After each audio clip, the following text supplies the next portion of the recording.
श्री कृष्ण को देखो अमीर थे, लेकिन फिर भी गरीबी और अमीरी का फासला किस तरह से हटाते हैं, मिटाते हैं। 56 करोड़ यदुवंशियों के सम्राट श्री कृष्ण जब सुदामा से मिलने गए तो नंगे पैरों दौड़ चले। इतना बड़ा राजा, इतना बड़ा सम्राट नंगे पैरों दौड़कर गरीब ब्राह्मण सुदामा को अपने हृदय से लगा लेते हैं। उन्होंने गरीबी और अमीरी का फर्क दूर किया। और देखो ना, निषाद राज केवट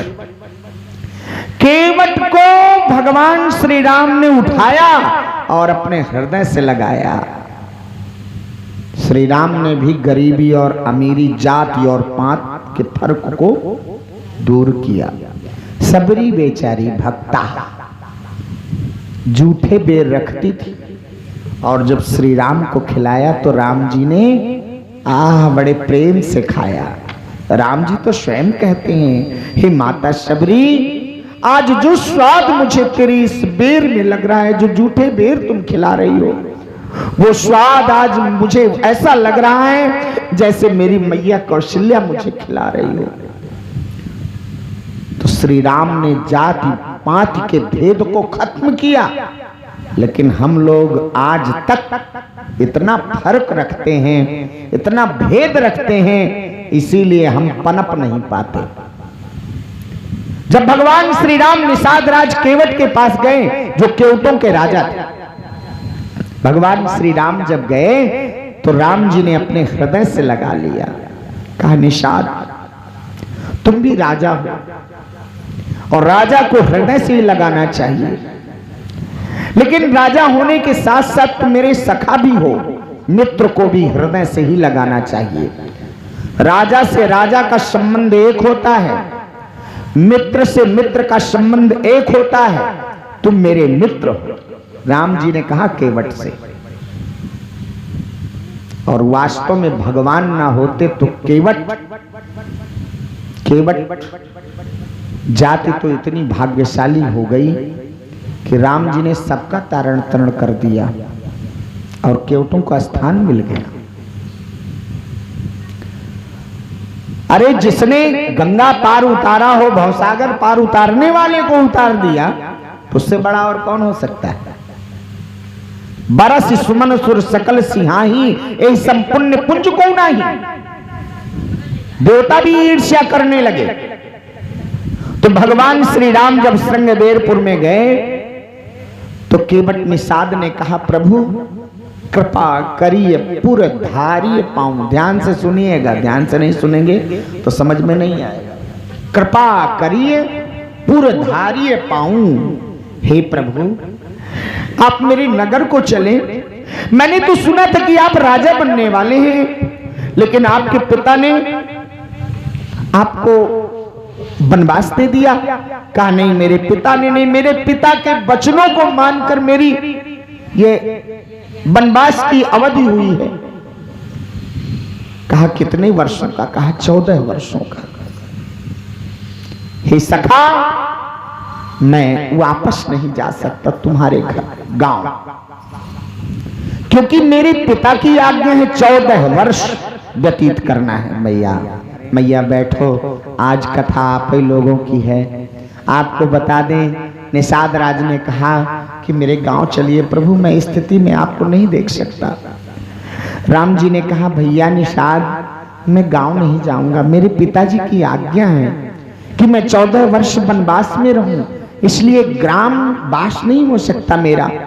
निषाद राज केवट ने कहा, मंत्रियों, जाओ अशोक का वृक्ष जो है वहां पर सुंदर साथरी बिछा दो, और आज राघव उस साथरी पर सो रहे हैं। राम जी, जानकी, मंत्री सब सोने लगे, एक लक्ष्मण जी जग रहे हैं, क्योंकि लक्ष्मण जी ने प्रण लिया है कि जब तक भगवान वनवास में रहेंगे तब तक नींद और नारी का परित्याग। तो नारी का परित्याग तो कर ही चुके हैं, उर्मिला अयोध्या में है, लेकिन सोए नहीं लक्ष्मण, पहरा लग रहा है।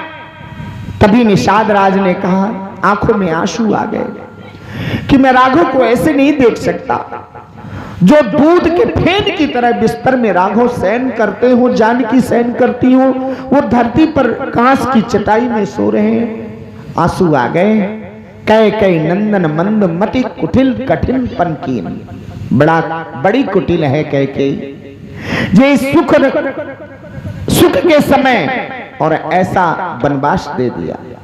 तब लक्ष्मण जी ने कहा, काहू न को सुख दुख कर दाता, निज कृत कर्म भोग सब भ्राता। यहां किसी को कोई सुख और दुख नहीं देता, सब अपने कर्मों का ही फल पाते हैं। यही सत्य है। कर्म अच्छे करो तो अच्छा फल पाओगे। कोई किसी को सुख और दुख नहीं देता ना, अपने कर्म के फल से ही पाया जाता है। लक्ष्मण जी ने उपदेश दिया। लक्ष्मण गीता कही गई है। कहा, सखा समुझ असि परिहर मोहु, सिय रघुवीर चरण रति हो। हे सखा, तुम्हारा सारा दुख चला जाएगा यदि श्री सीताराम जी के चरणों में प्रेम कर लोगे। यही बात मैं भी कह रहा हूं। दुख मिटाना है तो राम का नाम हमेशा लो।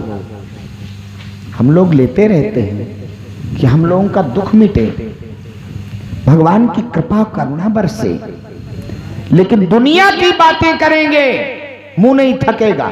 दिन भर परपंच करेंगे, मुंह नहीं थकेगा। राम जी ने कहा, नहीं गांव तो नहीं जाऊंगा, लेकिन यहीं वास करूंगा। राम जी ने वहां वास किया।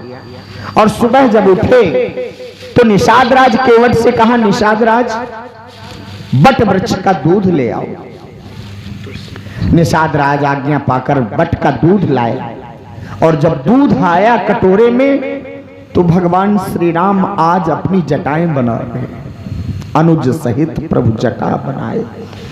राम जी ने वहीं से जटा बनाया, और जटा बना करके राम जी ने तपस्वी भेष वहीं धारण किया, उसके पहले नहीं। भाई साधु बने हो तो बानक तो बनाना ही पड़ेगा, भेष तो बनाना ही पड़ेगा। अब हम यहां बैठे हैं तो इस रूप में बैठे, तभी तो आप कथावाचक कह रहे हो। भगवान श्री राम ने भी अपना वनवासी साज सजाया 14 वर्षों का। साधु होना अलग बात है, बनना अलग बात। राम जी तो भगवान हैं, लेकिन रावण भी साधु बना करके स्वरूप।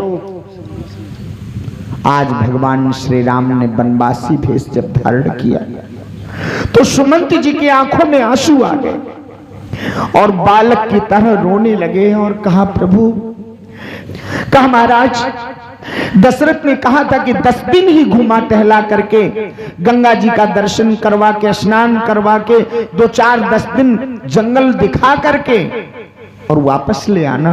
अगर राम ना आए, क्योंकि राम धर्म को नहीं छोड़ सकता, अपना शरीर छोड़ देगा लेकिन धर्म को नहीं छोड़ेगा, अपने वचनों को नहीं छोड़ेगा, अपना शरीर त्याग देगा, अपने सत्य को नहीं छोड़ेगा। क्योंकि इस कुल में एक से बढ़कर एक प्रतापी नृपाल हुए। महाराज हरिश्चंद्र इन्हीं के वंश के हैं, राम जी के वंश के, सतयुग के हैं। अयोध्या सतयुग में भी थी। अयोध्या के राजा महाराज हरिश्चंद्र इन्हीं के वंश के। रंतिदेव शिवी राजा हुए हैं, और दधीच तो ब्राह्मण थे। कि इन लोगों ने संकट काल के समय में भी अपना धर्म नहीं छोड़ा। कहा, राम ना आए तो कोई बात नहीं, लक्ष्मण को ले आना। लक्ष्मण भी ना आए अपने भाई के प्रेम में तो जानकी को ही ले आना। जानकी अगर आ जाएगी तो कभी मायके में कभी ससुराल में आए जी जाएगी, तो मेरा जीवन बना रहेगा। लेकिन आप लक्ष्मण ने भी मना कर दिया, जानकी ने भी मना कर दिया। तब भगवान श्री राम ने सुमंत को वापस किया। और जब बरबस राम सुमंत पठाए, सुरसर तीर आप चले आए।